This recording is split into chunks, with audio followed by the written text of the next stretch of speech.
10 अगस्त 2026 को झारखंड छात्र प्रोटेस्ट के दौरान दो तरह की घटनाएं एक साथ घटित होती है। सबसे पहली घटनाएं जो छात्र प्रोटेस्ट कर रहे होते हैं, लाख बैरिकेड लगाने के बाद, उसके ऊपर कटीले तार जड़ने के बाद छात्र को झारखंड प्रशासन नहीं रोक पाता है और आखिरकार झारखंड विधानसभा के अंदर छात्र पहुंच जाते हैं। दूसरा घटना उस दिन यह घटित होता है जो जेपीएससी यानी झारखंड पब्लिक सर्विस कमीशन के जो पूर्व अध्यक्ष थे, जिनका नाम एल खित्यांगे था, वह भी उनकी गिरफ्तारी सीआईडी के द्वारा कर लिया जाता है 10 अगस्त के रोज ही। जबकि आपको यह जानकारी प्राप्त होगा जो उन्होंने 22 जुलाई 2026 को अपना इस्तीफा दे दिया था जेपीएससी के अध्यक्ष के पद से। सर्वप्रथम नमस्कार, मैं प्रिंस झा और आप देख रहे हैं वर्ल्ड इन अ ग्लांस। आज वर्ल्ड इन अ ग्लांस में बात करेंगे जेपीएससी यानी झारखंड पब्लिक सर्विस कमीशन के पूर्व अध्यक्ष के बारे में।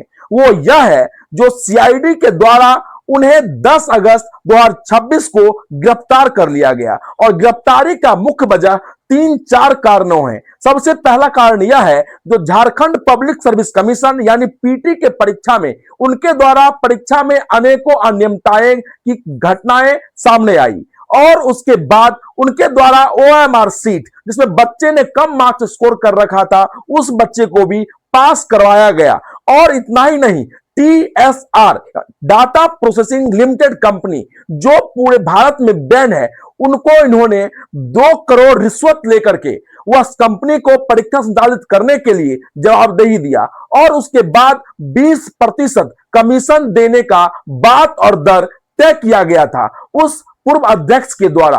और इतना ही नहीं, इतने सारी घटनाओं के बाद यह समझने से बहुत परे है जिस आईएएस अधिकारी को, जिस चीफ सेक्रेटरी को और जिस अध्यक्ष को 3.5 से 4 लाख रुपए प्रत्येक माह सरकार वेतन देती हो, जो सरकार आवास देती हो, सुरक्षा देती हो, स्वास्थ्य देती हो, हाउसकीपिंग स्टाफ देती हो, टेलीफोन और बिजली की सुविधाएं देती हो और अलग अलग तरह की अनेकों सुविधाएं देती हो, उसके बाद उसका ईमान बेचना कितना जायज और कितना सही है, यह समझ से बहुत परे है।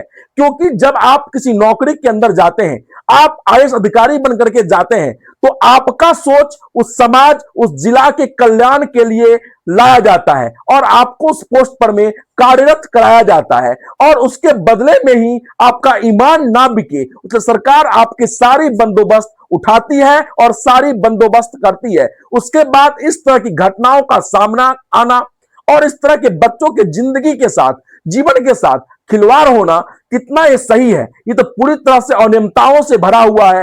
वैसे यदि आप देखेंगे तो आपको यह भी देखने को मिलेगा जो सीआईडी के द्वारा उन्हें गिरफ्तार कर लिया गया है और गिरफ्तारी के बाद लगातार उनसे पूछताछ किया जा रहा है और सिर्फ उसमें एल खित्यांगे ही नहीं, कई और भी व्यक्ति संलिप्त हैं जिनकी जांच पूरी तरह से चल रहा है। और अभी तक जेपीएससी के द्वारा जो प्रोटेस्ट हो रहा था, वो प्रोटेस्ट भी पूर्णतः खत्म नहीं हुआ है। जो छात्र वहां अनशन पर बैठे हुए थे, वो आज भी बैठे हुए हैं। सरकार कब तक जवाब दे पाती है और उनका अध्यक्ष जो उनके पद से 22 जुलाई 2026 को इस्तीफा दिया, वो इस्तीफा देने के कारण क्या हो सकता है, कमेंट सेक्शन में बताएं। जय हिंद।